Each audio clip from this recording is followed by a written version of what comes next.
देखिए क्लास 10 इकाई 3 मैथ, दो चर वाले रैखिक समीकरण युग्म। काफी दिनों की छुट्टी हो गई थी, दीपावली के बाद जान लीजिए कि ये पहला वीडियो फिर जा रहा है इकाई 3 पर। वैसे हमने सांख्यिकी भी आपको पढ़ा दिया, त्रिकोणमिति पढ़ा दिया, लगभग ज्यादातर चैप्टर हम आपको पढ़ा चुके हैं। और आज देखिए इसी क्रम में दो चर वाले रैखिक समीकरण युग्म कक्षा 8 में भी आपने पढ़ा था। युगपत समीकरण, जिसमें दो समीकरण होते थे, उसको आप हल करते थे और x y का मान निकालते थे। जिसमें x और y का मान दोनों समीकरणों से मिल जाता था, समझिए कि x और y के मान वही प्रच्छेद बिंदु भी कहलाते थे। और जिन समीकरणों के हल करने असंभव था, x y का मान नहीं निकलता था, उसमें वो प्रच्छेद बिंदु नहीं प्राप्त होते थे, उसको छोड़ दिया जाता था। इसी क्रम में हमने चर राशि बताया था, जैसे x और y z, इसको आप चर राशि से निरूपित करते थे। और ये BC अथवा कोई नंबर 1 2 3 4 5 ये सब अचर राशि से निरूपित करते थे। चर राशियां क्या होती थी? जिसका मान परिवर्तन होता था वो चर राशि होती। अचर राशि जिनका मान परिवर्तन नहीं होता था वो अचर राशि होती थी। तो उस पिछले चैप्टरों में भी ज्ञान हमने कराया था, जैसे रैखिक, रैखिक मतलब चर की घात एक हो, जैसे ax + b = 0 बराबर लग गया, 0 कर दिया गया तो ये समीकरण हो जाता है। तो ये देखो इसकी घात एक है, चर की घात एक है, इसीलिए हम इसे कहते हैं एक घात वाला रैखिक समीकरण या एक चर वाले रैखिक समीकरण। तो इसको हल करने के लिए हम इसको पक्षांतर कर देते थे और x = -b/a, तो x का एक मान प्राप्त होता था एक चर वाले में। यहाँ दो चर वाले रैखिक समीकरण है, जैसे देखो a1x + b1y + c1 = 0। अब यहाँ देखो दो चर हैं, एक चर ये है और एक चर ये है, x y के रूप में। अब इनको हल करके x y का मान निकालना है, तो ऐसे एक समीकरण से x y का मान निकाला नहीं जा सकता।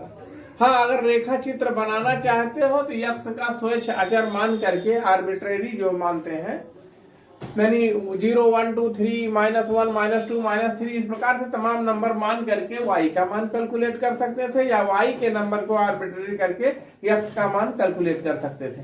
लेकिन यहाँ लिखा है दो चर वाले रैखिक समीकरण, तो एक ये हो गया, एक ये हो गया, दो चर हो गए। इसी प्रकार से देखो a2x + b2y + c2 = 0, ये देखिए अब ये दो समीकरण हो गया। अब इसको हल करके x और y का मान ज्ञात करेंगे, यही सीखना है आपको इसमें दो चर वाले में। अब इसी क्रम में देखिए, सपोज दैट दो समीकरण जैसे हमने लिख दिया, 2x + 3y - 7 = 0 समीकरण नंबर 1। दूसरा है 9x - 2y + 8 = 0, यह समीकरण नंबर हो गया 2। इसको आपको हल करते थे, कैसे हल करते थे? पिछली कक्षाओं में, कक्षा 8 में आप पढ़ चुके थे। क्या करते थे आप? इन दोनों को किसी एक का गुणांक y का या x का गुणांक को बराबर कर लेते थे।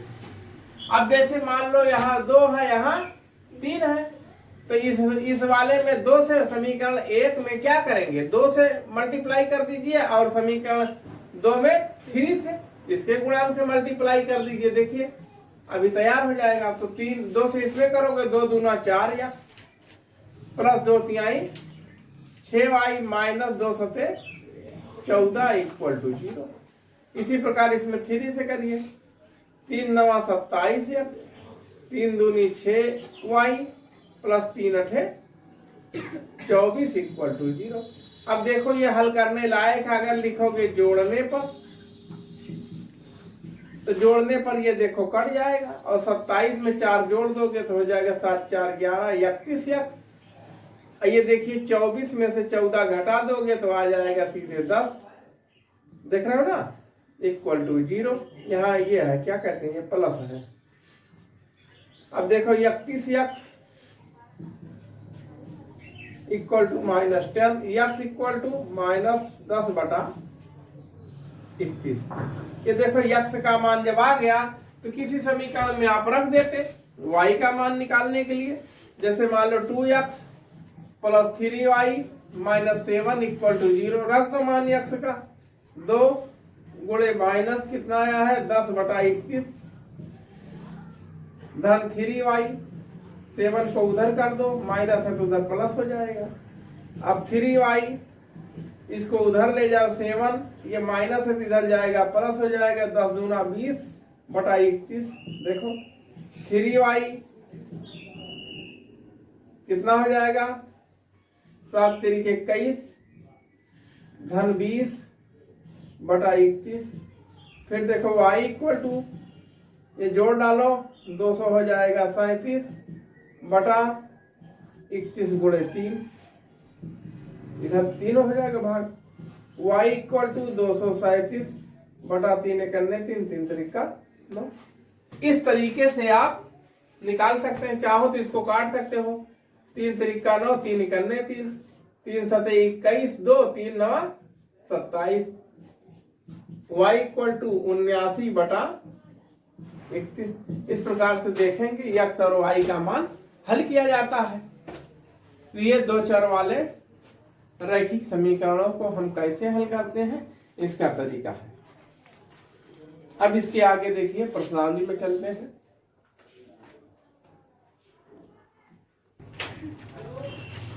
देखो प्रश्नावली 3.1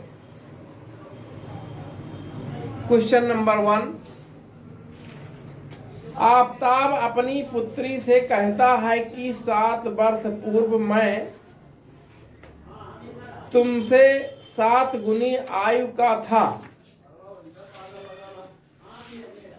अब से 3 वर्ष बाद तुमसे केवल 3 गुनी आयु का रह जाऊंगा। इस स्थिति को बीजगणितीय और ग्राफीय रूपों में व्यक्त कीजिए। मान लीजिए, माना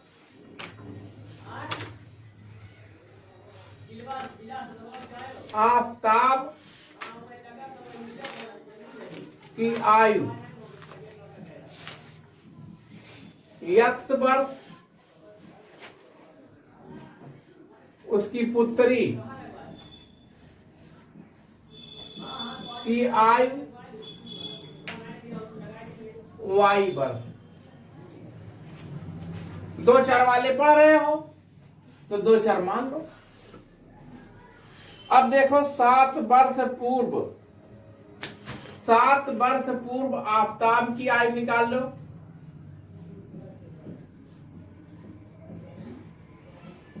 आफताब की आयु पूर्व में घट जाता है x - 7 वर्ष। 7 वर्ष पूर्व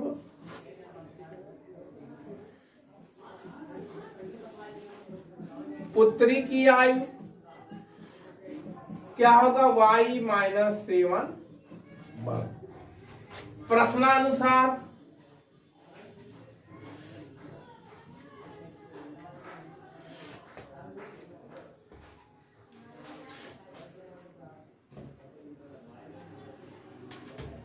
पिता की आयु, पिता माने आफताब, पिता की आयु बराबर पुत्री की आयु का कई गुनी 7 गुनी, पुत्री की आयु की 7 गुनी। अब देखो पिता की आयु x - 7, पुत्री की आयु y - 7 गुणे 7। देखो x - 7 7y - 7 सते 49। समीकरण बन गया x माइनस 7y, इधर माइनस 49 प्लस 7, घटा दो कितना आएगा x माइनस 7y माइनस 42 होगा। ये समीकरण नंबर 1 आपको तैयार हो गया। इसी प्रकार समीकरण नंबर 2, फिर क्या कह रहा, 3 वर्ष बाद, 3 वर्ष बाद आफताब की आयु x-3, 3 वर्ष बाद पुत्री की आयु y-3। प्रश्नानुसार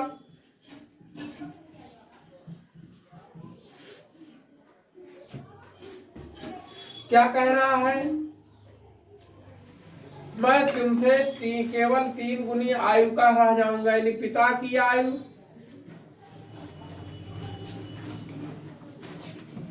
बराबर पुत्री की आयु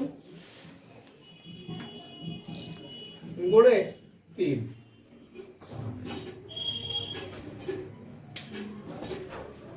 फिर देखो पिता की आयु x-3, पिता की आयु x-3,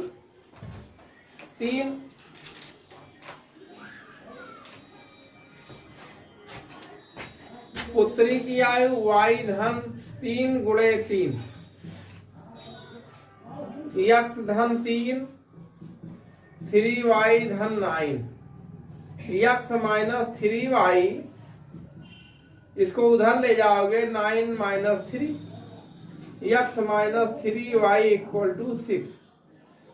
ये समीकरण नंबर 2 तैयार हो गया।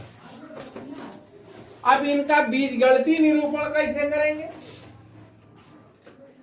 बीजगणितीय मतलब पहले इन दोनों को हल कर लो। क्या कह रहा बीजगणितीय निरूपण, बीजगणितीय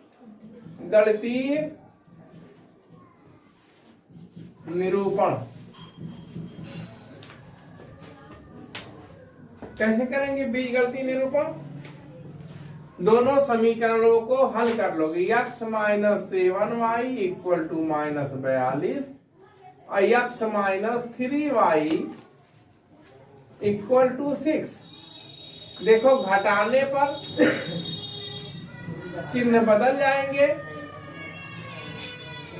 ये देखो कट जाएगा, 7 में से 3 निकाल दोगे 4y हो जाएगा, 42 में से 6 निकाल दोगे तो माइनस 36 हो जाएगा, माइनस माइनस कट जाएगा, y इक्वल टू 36/4 हो जाएगा, 4 करने 4 4 9, y इक्वल टू आ जाएगा 9। फिर देखो इसी का मान रख दो किसी भी समीकरण में, x minus 3y equal to 6, समीकरण 2 में आप रख दो तो x 3 गुणे 9 equal to 6, x equal to 6 और 9 3 27, इधर ले जाके जोड़ दोगे तो x इक्वल टू हो जाएगा 7 6 13 33 वर्ष, यानी आफताब 33 वर्ष का होगा, उसकी बेटी 9 वर्ष की होगी। ये क्या है निरूपण? बीजगणितीय निरूपण है।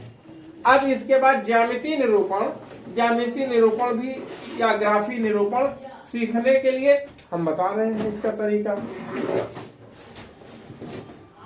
देना लगा नहीं पढ़ा। x minus 7y equal to minus 42, ये समीकरण नंबर 1 था, और x minus 3y equal to 6 समीकरण नंबर 2 था। इसका देखो ज्यामितीय निरूपण कैसे करते हैं, पिछले दिनों जो हमने आलेख खींचना बताया था उसी तरीके की ये भी है। आप चाहो तो x इधर रहने दो, इसको 7y इधर जाएगा और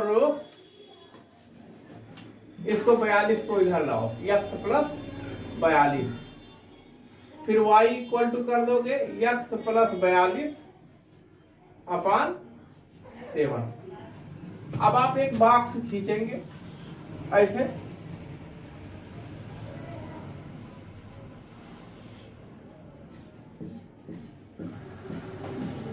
जिसमें x का मान रख देंगे। x का मान अपने मन से चाहे जो रखेंगे, उसी हिसाब से इसका ग्राफीय निरूपण। जैसे x का मान हम 0 रखते हैं, तो इसमें x बराबर 0 रख के देखोगे तो y इक्वल टू क्या होगा, 0 धन 42/7 कट जाएगा साक्षात।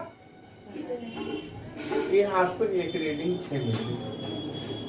ऐसे दूसरा आप सोचोगे कौन सा मान रख दें जिससे वो हो जाए।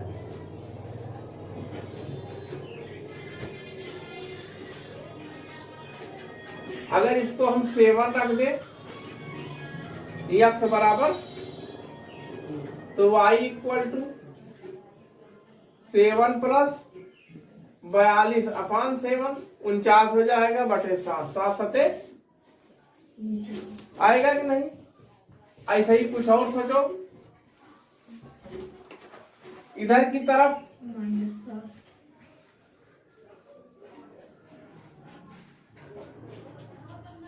-7 रख दो,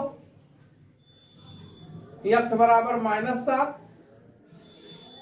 तो y इक्वल टू -7 प्लस 42 अपान 7। 42 में से 7 निकालो, 35, 7 बचे। बस 3 रेटिंग मिल गई, बस काफी है। इसी से आप वो पॉइंट निकाल सकते हो। इसी प्रकार दूसरे वाले का बॉक्स बना सकते हो। x - 6 equal to 3y, y equal to x - 6/3। इसका भी बॉक्स बना लो।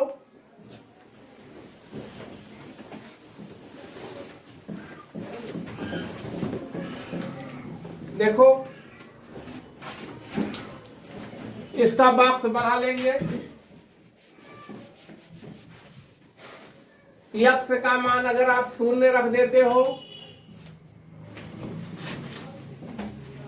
यहां 0 रखोगे तो यहां क्या निकलेगा, -2 आएगा, 3 दूनी 6। x का मान अगर 2 रख देते हो या 3 रख दो, तो इसका मान क्या आएगा, 1। 3 रख दोगे तो -1 आएगा। x का मान 6 रख दो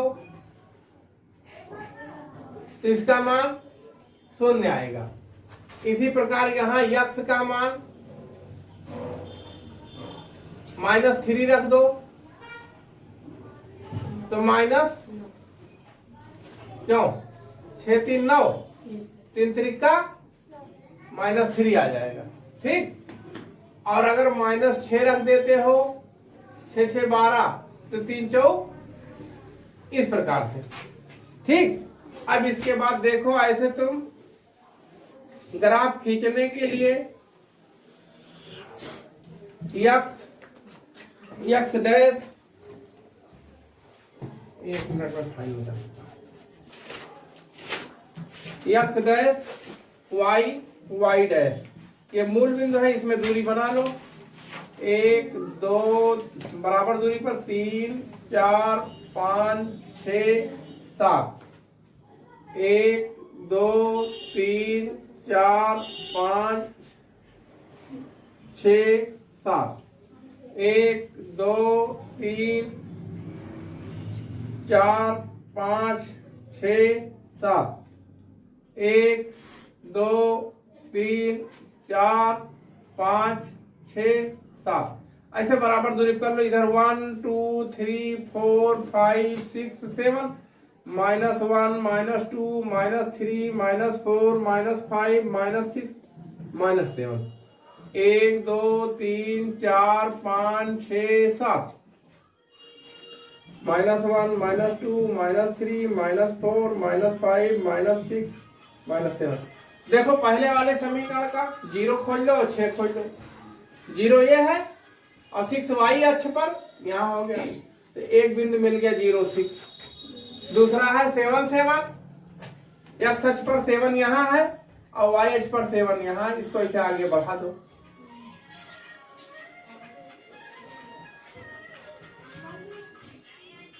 देखो 7 7 मिल गया, -7 -5 -7 देखो यहाँ है, -5 +5 है। अच्छा 5 +5 यहाँ है। ऐसे पढ़ी रख करके या ग्राफ पेपर पर तुम निरूपण करोगे, ग्राफ ही निरूपण कहते हैं। ये हो गया। अब देखो ये ऐसे ही जो है इसी चीज में आएगा, वो थोड़ा सा रंग हो गया है, अन्यथा ये जो है ऐसे ही एक रेखा तैयार हो। इसी प्रकार से दूसरे की भी तुम तैयार कर सकते हो। 0 -2, 0 यहाँ है और -2 यहाँ है, तो यहाँ मिल गया। दूसरा क्या है 3 -1 ले सकते हो। 3 कहाँ है, ये है, -1 यहाँ है, देखो यहाँ हो गया, 3 -1 हो गया। दूसरा -3 ले लो, -3 यहाँ है,